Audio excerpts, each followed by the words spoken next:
Pozdrav svima i dobrodošli u novi video. Danas ćemo popričati o velikoj rotaciji koju smo jučer vidjeli, a prije nego što krenemo, lajkajte video, pretplatite se na kanal, pokažite mi na taj način da vam se sviđa sadržaj kojeg objavljujem i pridružite nam se u Discord chatu u kojem pričamo o vašim i mojim ulaganjima, analizama individualnih dionica, ekonomiji, burzi i sličnom, pa ako vas zanima imate link u opisu ovog videa gdje možete saznati više o chatu.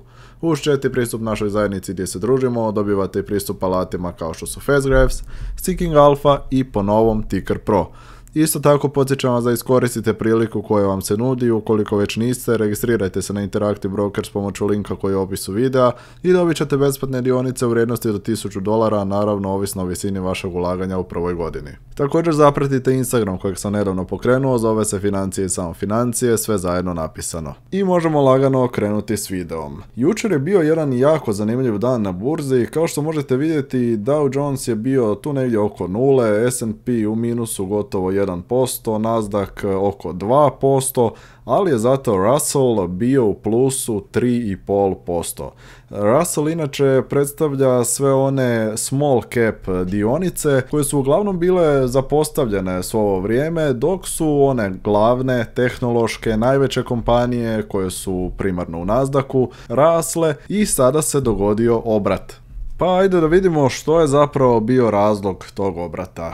Jučer smo imali vijest da je inflacija pala 0,1% u 6. mjesecu u odnosu na 5. mjesec. Što to znači? Da smo zapravo imali deflaciju ukoliko na taj način gledamo. To je jedna velika stvar budući da u biti može biti signal da je Fed završio sa svojim poslom i da ćemo u nekom skorom periodu zaista vidjeti spuštanje kamata. Hoće li to biti već na idućem zasjedanju, sumnjam, ali nakon toga već je realno moguće. Zaista je zanimljiva činjenica da je ovo tek drugi put u povijesti od 1979. da je Russell bio u plusu više od 3%, a da je istovremeno S&P 500 pao. Također, zaista je nevjerojatno da je razlika između Nasdaqa i Russella bila više od 5%.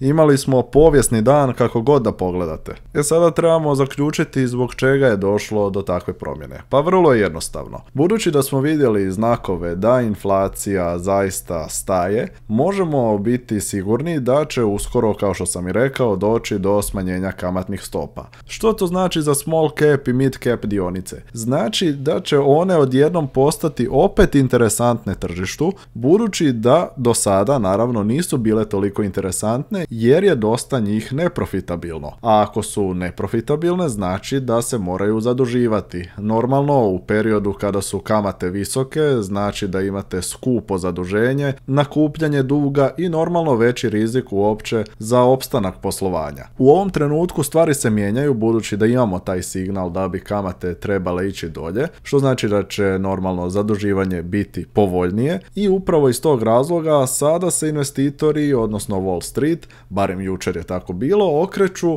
onome što je donedavno bilo jako rizično. Velik broj investitora skrivao se upravo u tim velikim tehnološkim, najnaprednijim, najprofitabilnijim kompanijama i sada kada je taj val rasta, možemo reći, pri kraju, odjednom vide prilike i u small cap i mid cap dionicama. Kada sam pogledao svoj portfolio jučer, samo su 3 dionice bile u minusu i to su upravo te glavne kompanije koje su predvodile indekse do sada, kao što su Amazon, Google, Meta i tako dalje. Sve ovo ostalo bilo je u plusu. Iz mog kuta gledanja ne bih imao ništa protiv toga da S&P i Nasdaq nastave padati, a da moj portfolio svaki dan bude u plusu. Ne mogu biti u potpunosti siguran da će doći do ogromne rotacije, naravno ukoliko do nje dođe, neće se to odviti baš ovakvom brzinom kao što se odvijalo jučer, bit će postepena, ali naravno trebamo imati na umu činjenicu da nas je burza više puta tako znala prevariti, možda i malo navući na neko krivo razmišljanje. U današnjem vremenu jako je teško napraviti bilo kakva predviđanja jer vidite i sami kako se situacija